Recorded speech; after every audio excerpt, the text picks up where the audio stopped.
पास में जो मणि थी, सतराजित भोजवंशीय था, द्वारका में रहता था। रोज स्नान करके एक लोटा जल सूर्य को चढ़ाया करता था।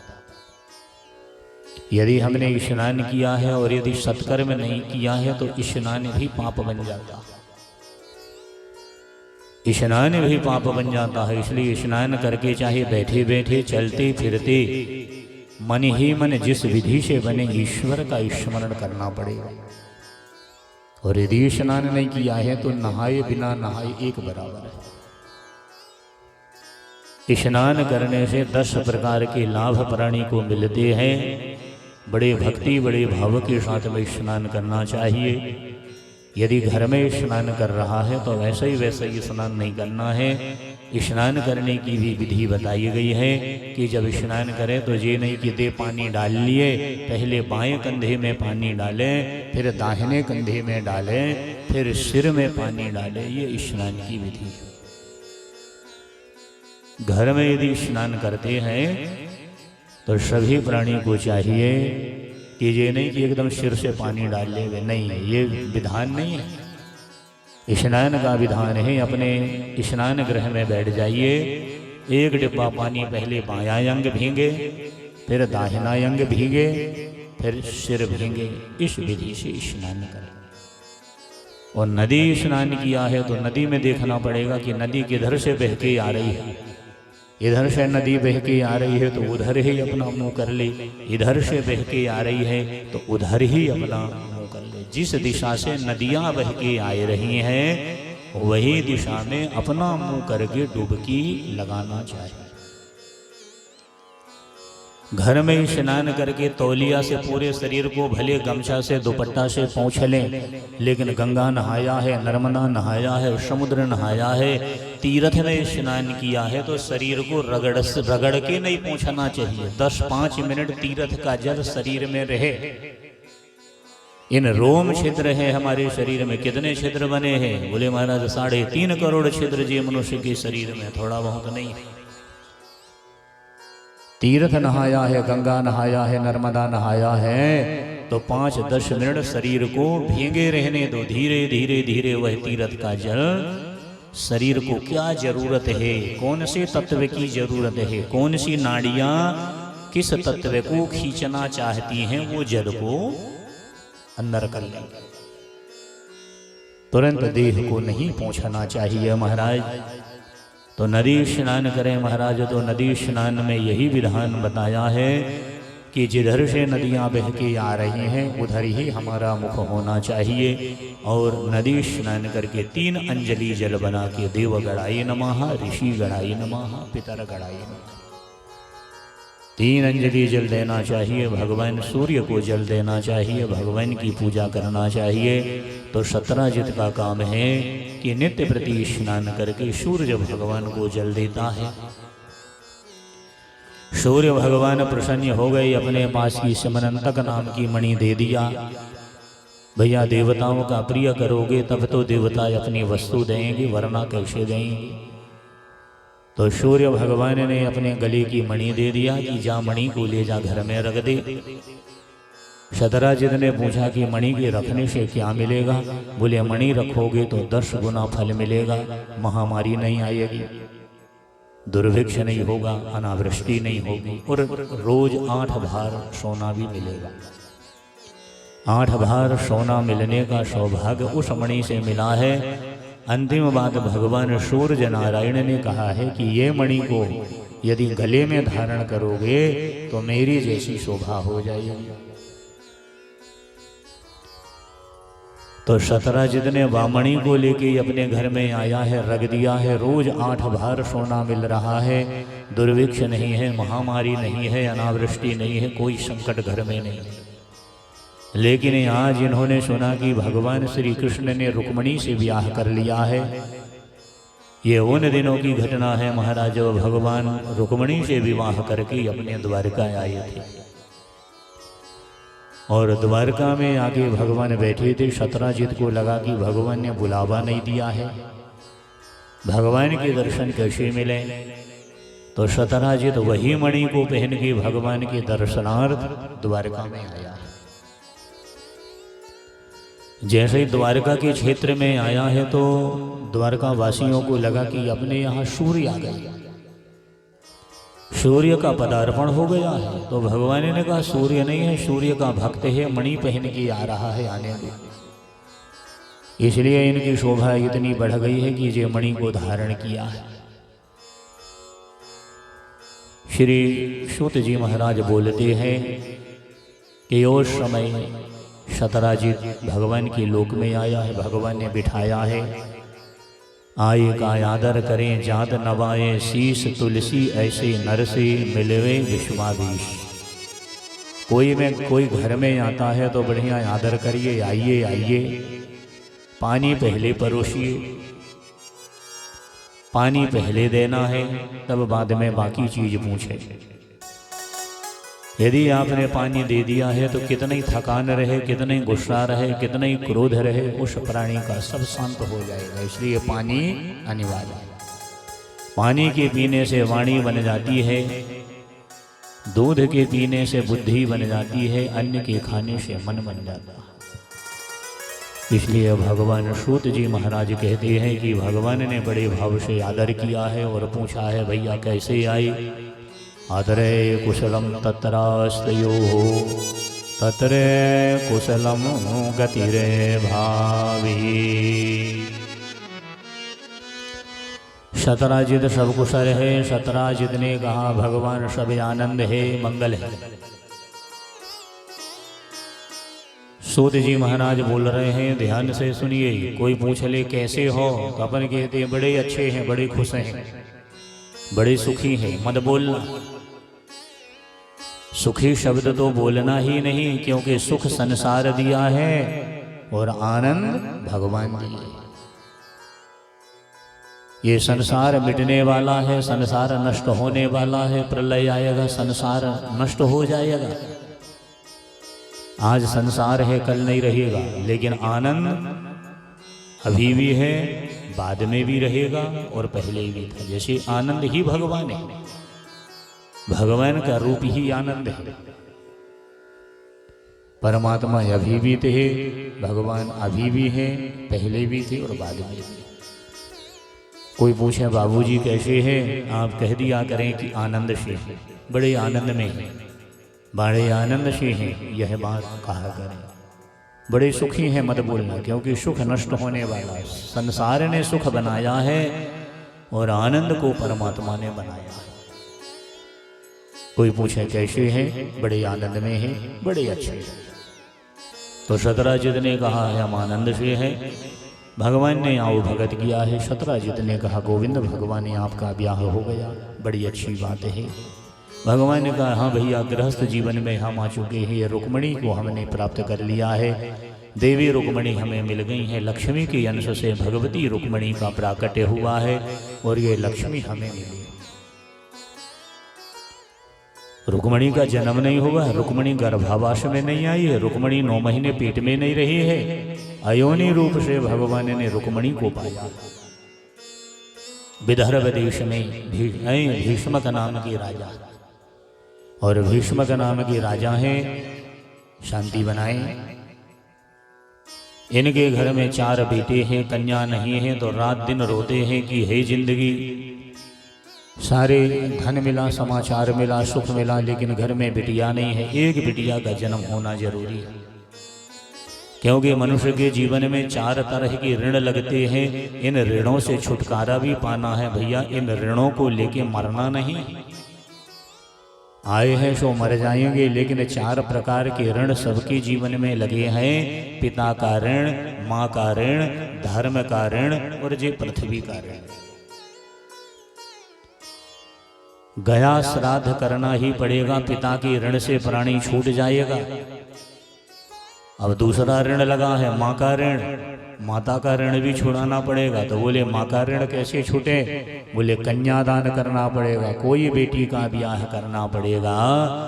जाके लिए घर में कन्या का होना अनिवार्य है। यदि कन्या का जन्म नहीं है तो कोई भाई भतीजे के या कोई गरीब कन्या का ब्याह अपने सामर्थ्य से उस प्राणी को करना चाहिए, तब माँ के ऋण से हम छूटेंगे, नहीं तो महतारी का ऋण हमारे साथ बना रहेगा। इधर आ रही है आवाज? हाँ, माँ का ऋण ऐसे में छूट जाएगा कन्या की दान देने से। फिर तीसरा ऋण है, ये धरती का ऋण है, तो कृषि का काम करना पड़ेगा, अन्न पैदा करना पड़ेगा और एक पेड़ या धरती में लगाना पड़ेगा, चाहे आम का पेड़ हो, बड़ का पेड़ हो, पीपल का पेड़ हो, कोई वृक्ष लगाओगे। और कोई वृक्ष यदि नहीं लगाए, ऐसा ही यदि हम मर गए तो एक ऋण हमारे साथ साथ में जाता, कर्ज साथ में जाता। चौथा ऋण है धर्म का ऋण। मृत्युलोक में जन्म मिला है तो धार्मिक काम करना पड़ेगा, भगवान की कथा कराना पड़ेगा, तीर्थ जाना पड़ेगा, भक्ति का प्रचार करना पड़ेगा, भगवान की कथा की दर्शन करना पड़ेगा। धर्म के ऋण से प्राणी छूट जाएगा। तो भीष्मक राजा ने देखा कि घर में कन्या नहीं है, मैं बिना कन्या के हूँ, तो ये वैशाख महीना की पूर्णमासी को समुद्र नहाने गई। अमावस पूर्णिमा समुद्र है, गंगा है, नर्मदा है, जाना ही चाहिए, और ना जा सके तो कुआं में जाके स्नान करना चाहिए। देख लें कि आज अमावस है, कुआं का पानी निकाल लें, स्नान कर लें। कुआं के 6 हाथ दूर स्नान करना चाहिए, ये भी नहीं कि कुआं के बिल्कुल किनारे बैठ जाएं। 6 हाथ के बाद ही कुआं के किनारे स्नान की विधि। 6 हाथ दूर कुल्ला करे, मलमय इत्यादि स्नान करे, गंदगी ना करे। अमावस पूर्णिमा कुआं का स्नान कर ले वे बहुत बड़ा पुण्य मिल जाता है। क्या आवश्यकताएं हैं पूरी हो जाती हैं, घर परिवार में क्या अधूरा है, अपूर्ण है, सो पूर्णिमा को स्नान करने से पूरा हो जाए, उसी का नाम पूर्णमासी। इसलिए गांव में कुआं होना चाहिए। पुराना कुआं है तो उसका जीर्णोद्धार कराना चाहिए, उस कुएं का दर्शन, कुएं की परिक्रमा, कुएं की पूजा करना चाहिए। कुआं साधारण नहीं है, बहुत बड़ी महिमा है कुआं की। तो ये वैशाख महीना की पूर्णिमा को समुद्र स्नान करने आए और स्नान करते करते रो पड़े, आंसू आ गए कि हे समुद्र भगवान, मेरे घर में 4 पुत्र हैं, कन्या नहीं। तो प्रेम के आंसू जब गिरते हैं तो देवी देवता भी सुनते हैं, इसलिए स्वयं रो लेना, लेकिन जगत में किसी को रुलाना नहीं। कोई परेशानी आ जाए, मुसीबत आ जाए, भगवान के पास जाके रो लेना, काम बन जाएंगे, लेकिन जगत में किसी को रुलाना नहीं। रुलाने में बड़ा दुख मिलने लगता है। तो सूत जी महाराज बोलते हैं, समुद्र महाराज ने इनकी बात को सुन लिया है और आज सवेरे सवेरे ये तो स्नान करके आ गए। पत्नी कहती है, महाराज जिस समुद्र को मैंने देखा है, मेरी इच्छा है कि आज फिर समुद्र स्नान चल जाए। जेठ लग गया, जेठ का महीना शंकर जी का है और वैशाख का महीना विष्णु जी का।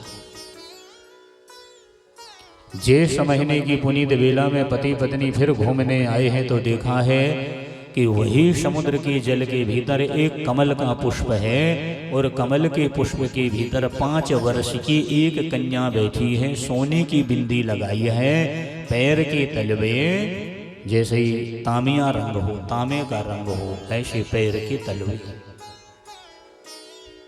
उस कन्या को देखते साथ ही मन में इच्छा होने लगी, किसकी बिटिया है, कौन कन्या है, बड़ी सुंदर है।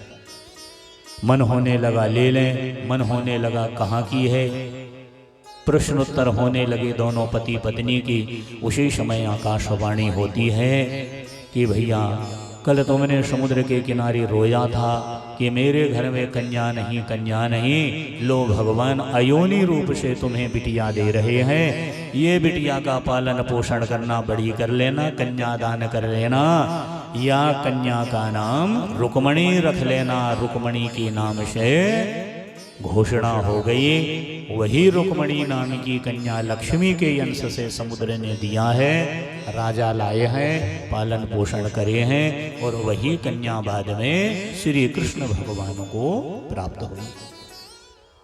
ऐसे से रुक्मणी का जन्म हुआ है। तो भगवान ने श्री रुक्मणी के साथ में बैठे हैं। सतराजित ने कहा, महाराज हमने तो आपके विवाह का दर्शन नहीं किया। भगवान ने कहा, कोई बात नहीं है, आज तो दर्शन हो गए। सतराजित जब जाने लगे तो भगवान ने कहा कि मैंने आज तक किसी से कुछ मांगा नहीं। मेरी इच्छा है कि जो मणि को तुम गले में पहने हो मुझे दे दो। मेरे लिए भी नहीं, मेरे नाना उग्रसेन है, उन नाना के गले में बड़ी अच्छी हो। सतराजित ने नहीं दिया, घरे आ गया। उनके छोटे भैया मणि को पहन के गए हैं। आज दक्षिण भारत के जंगल में शिकार करने को गए हैं। एक सिंह आया है और इनके भाई को मार दिया है। प्रसेन मर गया है, देह समाप्त हो गया है, मणि पड़ी है। वहीं रही वह मणि पाताल लोक में श्री जामवंत हैं आए हैं, मणि को ले गए हैं पाताल में और अपनी कन्या जामवती को दे दिया। जब छोटा भाई आया ही नहीं, 4 दिन हो गए, 6 दिन हो गए, 10 दिन हो गए, तो सतराजित के मन में शंका आ गई कि कुछ दिन पहले श्री कृष्ण ने मणि मांगा था, मैंने नहीं दिया, हो ना हो मेरे भाई को मार दिया हो और मणि को चुरा लिया हो। इतने बड़े परमात्मा को चोरी का कलंक लग गया। और भगवान को चोरी का जब कलंक लगा है, गोविंद भगवान को पता लगा, भगवान बड़े दुखी हो जाते हैं कि ये कलंक कैसे मिटे। उस कलंक को मिटाने के लिए श्री भगवान मणि खोजने दुनिया में गए हैं। आज भगवान पाताल चले गए हैं और जामवंत से लड़ाई हो रही है। 27 दिन लग गए लड़ाई लड़के। स्वाभाविक है, 2 दिन भी अपना बेटा बेटी घर नहीं आते तो माँ बाप को चिंता हो जाती है। आज वसुदेव जी को बड़ी चिंता हो गई कि 27 दिन हो गए मेरे पुत्र को घर से गए, आया नहीं। गर्गाचार्य गुरु की शरण जाते हैं और गर्गाचार्य से निवेदन करते हैं कि गुरुदेव श्री कृष्ण को 27 दिन हो गए हैं, मिल नहीं रहे हैं, कहाँ गुम हो गए हैं, कहाँ खो गए हैं, आप बताइए। तब गर्गाचार्य ने कहा कि आप देवी भागवत की कथा को सुनिए और परम्बा महामाया जगदम्बा की उपासना करिए, आपको खोए हुए कृष्ण की प्राप्ति हो जाएगी। आषाढ़ महीने की नवरात्रि में उन्होंने देवी पुराण की कथा को सुना। आषाढ़ शुक्ल पक्ष की जो एकम से लेके नवमी तक की तिथि है, जी नवरात्रि होती है। नवे भरणिया का जो समय आता है, ये देवी माता की नवमी तिथि का दिन होता है। नवमी भड़ली ब्याह की आखिरी तारीख होती है कि आज के बाद अब ब्याह 4 महीना रुक जाएंगी। नवे भरणिया तो नवमी भंडली, नमे भरणिया। उसी समय आदि शक्ति माँ भगवती 9वें दिन प्रकट हुई और माँ जगदम्बा ने उस समय कहा कि धन्य हो वसुदेव जी, आपने देवी भागवत की कथा श्रवण किया है। आज 9वां दिन चल रहा है और आज श्री कृष्ण की प्राप्ति हो गई। उसी दिन भगवान श्री कृष्ण वहाँ द्वारका में उपस्थित हो गए और द्वारकापुरी में भगवान का आना हुआ है। सब जय जयकार होने लगी। स्मंतक मणि लेके भगवान आ गए हैं। दुनिया को पता लग गया है कि भगवान ने मणि नहीं चुराया है, ये मणि और कहाँ और कैसे गई थी। इस कलंक से भगवान बचे हैं। तो पहली बार श्री वसुदेव जी ने यह देवी भागवत की कथा को श्रवण किया था और परम्बा महामाया जगदम्बा की कृपा से उन्हें 27 दिन में गुमे हुए खोए हुए श्री कृष्ण की प्राप्ति हो गई थी। तो देवी भागवत की कथा श्री वसुदेव जी ने सुना है। हे मुनिजनों, और साक्षात प्रमाण मिला है, उन्हें खोई हुई श्री कृष्ण की प्राप्ति हो गई है। इसलिए महाराज यह देवी भागवत बड़ा पुनीत फल का देने वाला है। जिस जिस कामना से सुना जाए वे कामनाएं पूरी हो जाती हैं। इसलिए देवी भागवत की कथा जब भी हो तो लाल कपड़े में नारियल बांध के हाथ में रख लो। 9 दिन तक वह नारियल को लेके सुन ले और अपने घर में ले जाके बांध दे, घर में ले जाके रख दे। हे महाराज, घर में किसी प्रकार का संकट प्राणी को आ ही नहीं सकता, किसी प्रकार की विपत्ति आ ही नहीं सकती, सब प्रकार का वैभव, सब प्रकार की सुख समृद्धियाँ उनके जीवन में बन जाती है। ऐसी परम्बा महामाया जगदम्बा की देवी भागवत की कथा हुई है। 9वें दिन हवन हुआ है, कन्या कुमारी पूजन हुआ है, कुमारिन का भोजन हुआ है, सबका भोज भंडारा हुआ है। उसी समय भगवान श्री कृष्ण वहाँ आ गए हैं। जय जयकार होने लगा श्री वसुदेव जी, और सबने मिलके माँ भगवती जगदम्बा की बारंबार वंदना किया है, उनके चरणारविंद में प्रणाम किया है, पुष्पों की वर्षा किया है। आदि शक्ति परम्बा महामाया सिंह की पीठ में विराजमान है और सब द्वारकावासियों को दर्शन दिए है। और द्वारकापुर के जितने श्रद्धालु हैं जगदम्बा का दर्शन पाया है, स्तुति किया है, प्रणाम किया है।